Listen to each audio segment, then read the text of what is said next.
ایک سوال جو عام طور پر لوگ کہتے ہیں، نماز میں خشوع کیسے؟ نماز میں بھول جاتے ہیں، نماز میں دل نہیں لگتا، نماز میں کیسے خشوع کریں؟ حضرت انس کہتے ہیں نبی صلی اللہ علیہ وسلم نے فرمایا اپنی نماز میں موت کو یاد کرو، کیونکہ جب انسان نماز میں موت یاد کرتا ہے تو ممکن ہے وہ اپنی نماز اچھی طرح پڑھنا شروع کر دے، اور اس آدمی کی طرح نماز پڑھو جو یہ سمجھتا ہے کہ یہ نماز اس کی آخری نماز ہے، اس کے بعد اس نے کوئی اور نماز نہیں پڑھنی.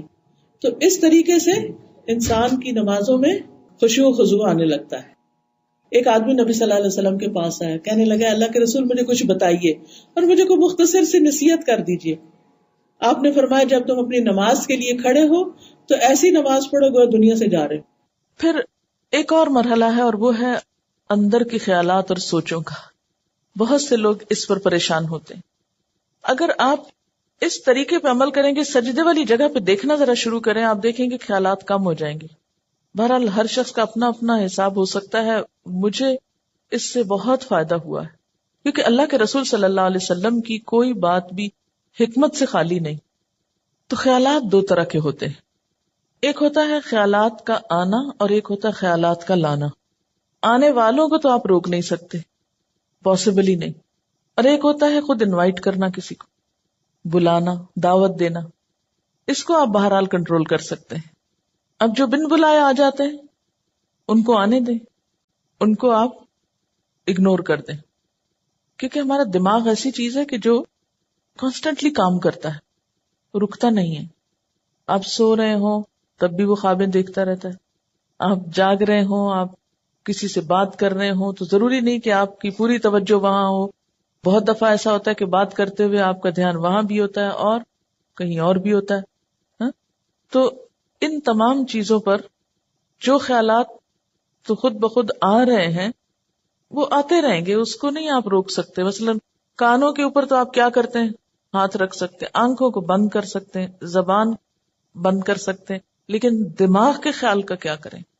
کوئی ڈھکنا نہیں دے سکتے، کوئی سوئچ نہیں آف کر سکتے. وہ تو خدا نخواستہ آف ہوا تو پھر تو گئے، آن نہیں ہو سکتا پھر. اب یہ بڑی مشکل ہے. اس لیے ان کے پیچھے نہ پڑے، ان کو زیادہ سوچے نہ، ان کو اہمیت نہ دے، ان کو اپنے اوپر حاوی نہ ہونے دے، ان کا تذکرہ نہ بہت زیادہ کریں.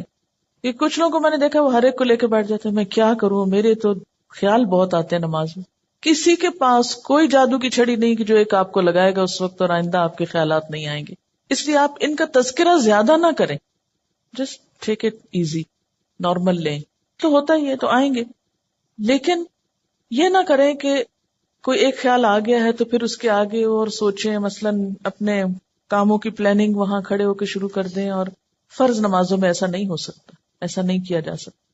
نفل میں اگر ہو جائے، جیسے حضرت عمر رضی اللہ تعالیٰ عنہ جو فوجوں کو ترتیب دینی ہوتی تھی تو نفل نماز شروع کر دیتے تھے. تو نوافل کی حد تک ٹھیک ہے لیکن فرض میں نہیں.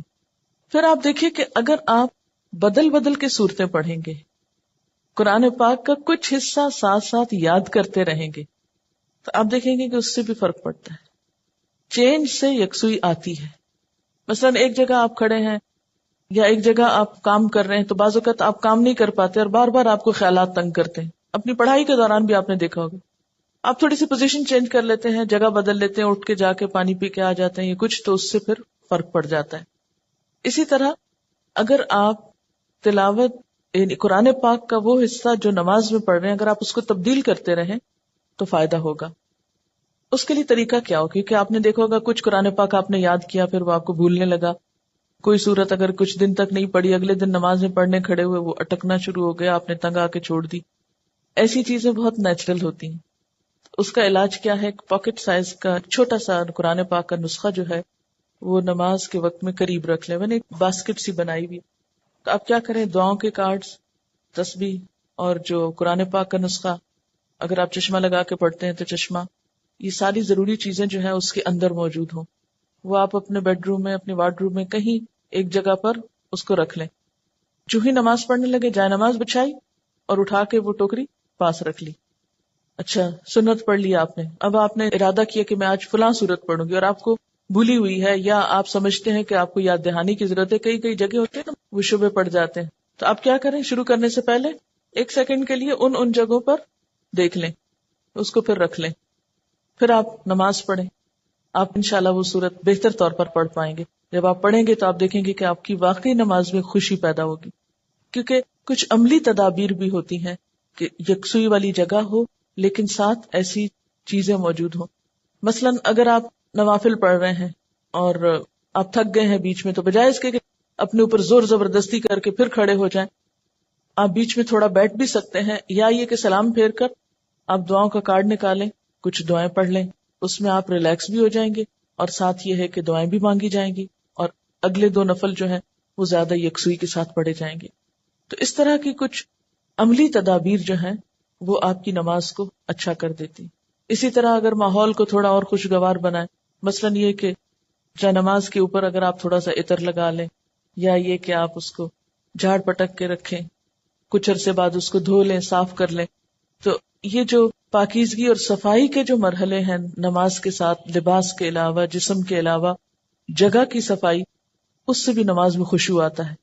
کیونکہ اگر آپ ایسی جگہ پہ نماز پڑھیں جو اسمیلی ہے، یا جہاں گھٹن ہے، یا جہاں کوئی آکسیجن نہیں ہے، تو اس سے بھی کیا ہوگا کہ آپ کو ایک دم جمائیاں آنے لگیں گی، آپ کو نیند آنے لگے گی، آپ کے اندر ایک بیزاری کی کیفیت ہوگی. تو کن چیزوں سے پھر بچنا ہے؟ مثلا نمبر 1 ہلنا نہیں، نمبر 2 مختلف سمتوں میں جھکنا نہیں. کیسے؟ یعنی یہ نہیں کہ کبھی دائیں ٹانگ پہ کھڑے ہو جائیں، کبھی بائیں ٹانگ پہ کھڑے ہو جائیں، یہ نہیں کرنا. ٹھیک ہے، اگر شروع میں آپ کو بہت لمبی نماز کی عادت نہیں تو مختصر پڑھنا شروع کریں، لیکن ہلے بغیر. کپڑوں کو بار بار سمیٹیں نہیں، نہ ان کو جھاڑیں. ایسا دوپٹہ یا ایسا لباس نہیں پہنے کہ جو بار بار گرے اور بار بار آپ اس کو سمیٹنے میں مصروف ہوں. پھر اسی طرح جائے نماز کو درست طریقے پہ بچھائیں. یہ نہیں کہ نماز کے بیچ میں ہی آپ اسے ٹھیک کرنا شروع کر دیں. ایسی جائے نماز پہ کھڑے مت ہو کہ جو ہر دفعہ میں اکٹھی ہو جائے اور ہر دفعہ میں آپ اس کو سیدھا کر رہے ہوں. جس چیز پر آپ نماز پڑھتے ہیں اس کو بھی درست کرنے کی ضرورت ہے، وہ بھی مددگار ہے. اسی لیے آپ صلی اللہ علیہ وسلم نے نماز کے وقت سامنے نقش و نگار اور جائے نمازوں کے اوپر نقش و نگار اور ان چیزوں کو ناپسند کیا ہے، کیونکہ یہ بھی نماز میں خلل انداز ہوتے ہیں. پھر اسی طرح تن کے بھی نہیں کھڑے ہونا چاہیے، یعنی بہت اکڑ کے نہیں کھڑے ہوں، بلکہ نارمل نیچرل ریلیکس طریقے سے کھڑے ہوں. پھر اسی طرح نماز میں جمائیاں لینا اور لیتے چلے جانا نہیں، ان کو کنٹرول کریں. اسی طرح جلدی جلدی کرنا، کیونکہ خشوع کیا ہے؟ سکون.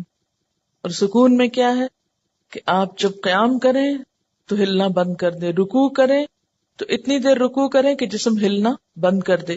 رکوع سے جب اٹھیں تو کھڑے ہو کر دوبارہ اتنا کھڑے ہوں کم از کم کہ آپ کا جسم ہلنا بند کر دے. پھر جب آپ سجدے میں جائیں ٹک جائیں اور اس وقت سر اٹھائیں جب تسبیحات پوری ہو چکی ہوں اور ہلنا بھی ختم ہو چکا ہو.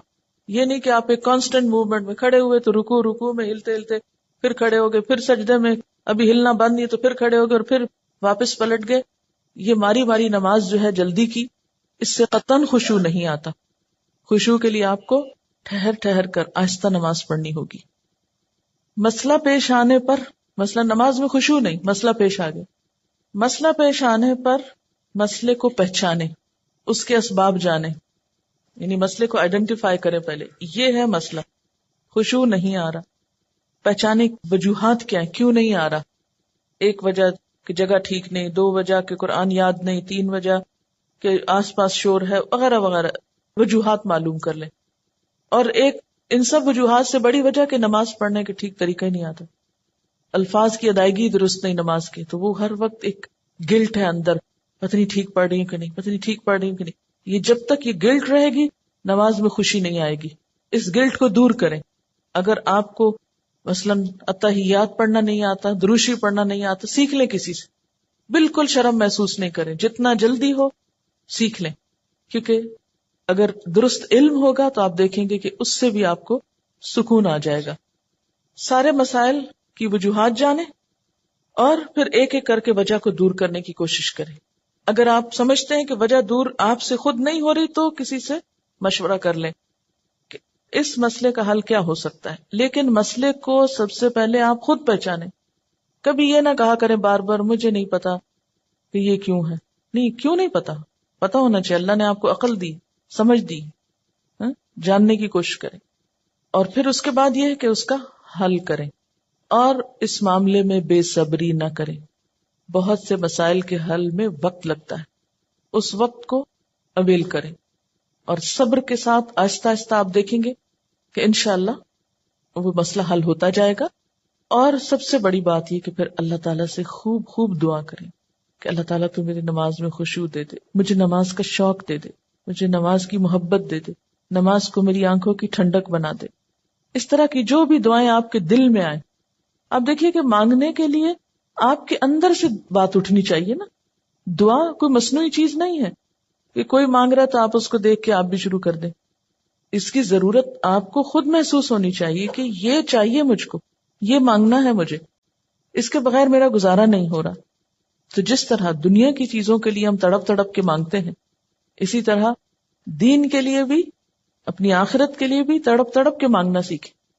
انشاءاللہ آپ دیکھیں گے کہ اللہ تعالیٰ کی رحمت بہت قریب ہے. ہوتا یہ کہ جب ہم نماز میں لطف اٹھاتے ہیں تو ایک نماز کا اچھا پڑھنا آئندہ کی نماز کے لیے خود بخود انتظار کی کیفیت پیدا کر دیتا ہے نا، کیونکہ آپ نے اس کو انجوائے کیا ہوتا ہے. اور اگر ایک نماز آپ نے خراب پڑھی تو اس کے بعد دل پہ بوجھ پڑتا ہے، اس بوجھ سے گلٹ آتی ہے اور پھر انسان کہتا ہے کیا فائدہ، پتہ نہیں پچھلی کا کیا بنا، اب اگلی کیا پڑھوں. بس وہ ایک پھر ڈگمگانے کی اور کشمکش کی کیفیت پیدا ہو جاتی. تو ہر نماز اپنی جگہ اہم ہے اور ہر نماز کے اندر ایسی کوشش ضروری ہے جو اگلی نماز کے لیے ایک تیاری بن جائے یا ایک گراؤنڈ پریپئر کر دے یا اس کے لیے ایک بنیاد بن جائے. حضرت علی رضی اللہ تعالیٰ عنہ فرماتے ہیں کہ دائیں بائیں التفات یعنی گوشہ چشم سے دیکھنے سے بچنا خشوع ہے. یعنی نماز میں کھڑے ہو کر دائیں بائیں نہیں دیکھنا، ادھر ادھر نہیں دیکھنا اور آنکھوں کے کناروں سے بھی نہیں دیکھنا. جو اس سے بچ جائے گویا وہ خشوع کی حالت میں ہے. حضرت عطا فرماتے ہیں کہ بدن کے کسی حصے سے نہ کھیلنا خشوع ہے. یعنی نماز میں بے وجہ کھجانا یا کپڑے ٹھیک کرنا، ہلنا جلنا، آگے پیچھے ہونا، کبھی ٹانگ اٹھانا، کبھی انگلیاں مروڑنا، کبھی کچھ کرنا، کبھی ایک ٹانگ پہ بوجھ ڈال کے کھڑے ہو جانا، یہ سب چیزیں خشوع کے خلاف ہیں. حضرت ابو ذر رضی اللہ تعالی عنہ سے روایت ہے کہ رسول اللہ صلی اللہ علیہ وسلم نے فرمایا اللہ تعالیٰ نماز کے وقت اپنے بندے کی طرف برابر متوجہ رہتا ہے جب تک وہ دوسری طرف التفات نہ کرے. یعنی بندہ جب رب کی طرف متوجہ رہتا ہے تو رب بھی بندے کی طرف متوجہ رہتا ہے. جب وہ دوسری طرف التفات کرتا ہے یعنی گوشہ چشم سے دیکھتا ہے تو اللہ تعالیٰ اس سے رخ پھیر لیتے ہیں. یعنی آپ کا دھیان اگر اللہ کی طرف رہا تو اللہ کی توجہ بھی آپ کی طرف. جو ہی آپ نے ادھر ادھر منہ کیا، توجہ کی، اللہ نے بھی اپنا رخ پھیر لیا. نبی کریم صلی اللہ علیہ وسلم نے حضرت انس کو حکم دیا کہ اپنی نگاہ اس جگہ رکھو جس جگہ سجدہ کرتے ہو، اور یہ کہ نماز میں دائیں بائیں التفات نہ کرو. یعنی نماز کو خشوع کیا ہے؟ نگاہیں سجدے کی جگہ ہوں. اگر آپ اس عمل میں کامیاب ہو جائیں تو یقین مانے آپ کی نماز میں خشوع آ جائے گا. بہت سے لوگ یہ سمجھتے ہیں کہ شاید آنکھیں بند کر کے نماز پڑھنے سے زیادہ خشوع آتا ہے، جو کہ غلط فہمی ہے. ایسا کرنا پسندیدہ بھی نہیں. لگتا بہت آسان ہے کہ کچھ چیز نظر نہ آئے تو ہمارا دھیان زیادہ اللہ کی طرف ہو جائے گا، لیکن آج آپ نماز میں تجربہ کر کے دیکھیں، جو لوگ آنکھیں بند کر کے پڑھتے ہیں وہ آنکھیں کھول کر سجدے کی جگہ دیکھنا شروع کریں. اس میں یہ ہوتا ہے نا کہ جب ہم بچپن سے ایک طریقے پہ نماز پڑھ رہے ہیں، کبھی کسی نے ہمیں ٹوکا نہیں، کیونکہ ہم سب سے زیادہ مائنڈ اس وقت کرتے ہیں جب کوئی ہماری نماز کی اصلاح کرنا چاہے. عام طور پر اگر آپ لوگوں کو کسی بھی چیز سے روکیں تو وہ اتنا نہیں برا مناتے، لیکن اگر نماز کے بارے میں تھوڑی سی بات بھی کر دے تو ہائپر سینسٹیو ہوتے ہیں، غصہ کرتے ہیں کیوں کہا، یا یہ کہ نماز کا طریقہ درست نہیں، اگر اس میں کسی نے تھوڑی سی بھی مداخلت کر دی تو ناقابل برداشت. تم ہوتے کون ہو مجھے کچھ کہنے والے. اس لیے عموماً لوگ اپنی عزت بچانے کو دوسروں کو چھوڑ دیتے ہیں. ٹھیک ہے جو چاہیں کریں، پھر کیا ہو سکتا ہے. جب کسی کو خود پرواہ نہیں، جب کوئی خود اپنی اصلاح نہیں چاہتا تو آپ کیا کر سکتے ہیں کسی کے لیے. اور بعض اوقات انڈائریکٹلی 20 بار سمجھانے کے باوجود بھی لوگ اپنا طرز عمل نہیں بدلتے. تو یاد رکھیے کہ جب تک طریقہ درست نہیں ہوگا خشوع نہیں آئے گا. تو خشوع لانے کے لیے نمبر 1 کہ سنت کے مطابق نماز پڑھنے کی کوشش کریں اور اس میں سجدے کی جگہ پہ دیکھنا شروع کریں.